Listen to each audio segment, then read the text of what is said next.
de ce rapport. Merci. La parole est à Paul Molac pour le groupe Lyotte. Paul Molac ayant été aussi membre de la mission d'information.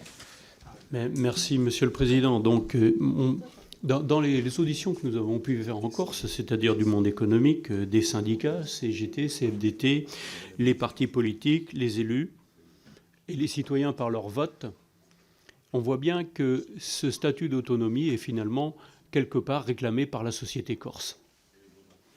Et donc, dans cette île qui cumule un certain nombre de problèmes, loi littorale, loi montagne, une île montagneuse, 38% du PIB, c'est le tourisme. Ce qui représente effectivement l'économie de la Corse, est une économie qui est quand même extrêmement sous dépendance. Et tout ça, je dirais, avec un statut de centralisation. C'est-à-dire que les problèmes, on nous dit « Ah, mais il ne faut surtout pas changer la chose parce que, n'est-ce pas, le statut qu'on pourrait leur donner ne leur permettra pas de régler leurs problèmes. » Le statut actuel ne les a absolument pas réglés, bien au contraire. Bien au contraire. Et quand certains parlent d'égalité, il y a une différence entre l'égalité réelle et l'égalité de façade. Et on le voit bien. Donc, moi, évidemment, ce que je veux, c'est cette égalité pour la Corse. C'est demandé par les Corses. Et il y a eu un dialogue qui a été fait avec des propositions. Bon, les propositions, certains trouveront que quelquefois elles vont trop loin, d'autres pas assez. À partir du moment où il y a un accord, moi, il me semble qu'il faut tout simplement le valider. Alors, est-ce que finalement, cet statut d'autonomie, qui n'est pas l'indépendance, je le précise, c'est un objet politique non identifié? C'est la règle en Europe occidentale. Tous les pays qui nous entourent sont soit des États fédéraux, soit des États qui fonctionnent avec des autonomies régionales. Tous, sans exception. Ce qui explique que la Corse, dans le milieu de la Méditerranée, comme l'a rappelé notre collègue Rogol, est en fait une exception. Alors on vous dit, vous allez ouvrir la boîte de Pandore.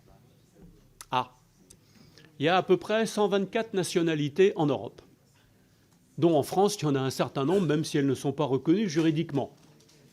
Il y en a combien qui demandent l'indépendance? À ma connaissance, il y en a eu 2 qui l'ont demandé, c'était la Catalogne et l'Écosse. Et depuis, il semble que les choses se soient un peu tassées. Donc en fait, quand on nous dit on ouvre la boîte de Pandore, bien visiblement, dans cette boîte, il n'y a rien. Il n'y a rien. Parce que les gens sont effectivement attachés à l'unité de leur pays, d'une part, et à l'unité européenne, d'autre part. Donc, ce qui est proposé me paraît tout simplement être du bon sens pour que la France ne soit plus une exception.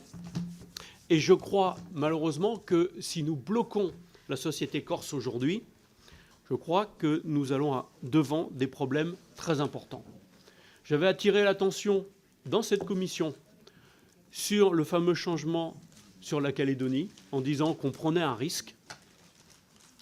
Ce risque-là, j'aurais préféré que nous ne le prenions pas. Et donc la Corse, aujourd'hui, on ne peut pas avoir une différence si importante, j'allais dire un abîme, entre ce que veulent les Corses et ce que nous sommes capables d'entendre.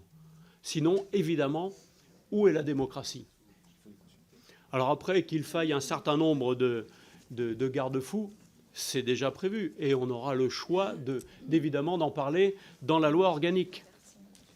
Donc, effectivement, notre groupe est tout à fait favorable à ce que le rapport soit publié et que je conseille tout simplement aux personnes qui sont là, nos collègues bien sûr, mais à tout le monde, de le lire.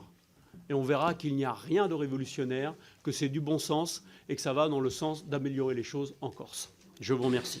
Merci.